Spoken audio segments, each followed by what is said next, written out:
আসসালামু আলাইকুম রহমতুল্লাহি বারাকাতুহু। হাপানিয়া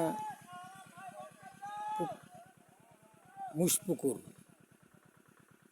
ভাটার মোড়ের পার্শ্বে এই গোরস্থানটি।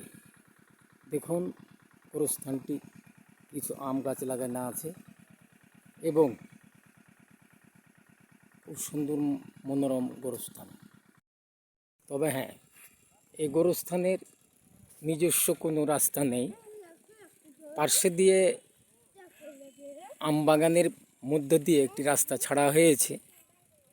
তবে যে ঘরে চিরস্থায়ীর জন্য যাওয়া হবে সেখানে কোনো ব্যক্তিগত রাস্তা নাই। তবে স্থানীয় জনগণকে বলি, আপনারা প্রশাসনের কাছে অনুরোধ করে পার্শ্বে একটি রাস্তা ব্যক্তিগতভাবে নেওয়ার চেষ্টা করবেন। খোদা হাফেজ।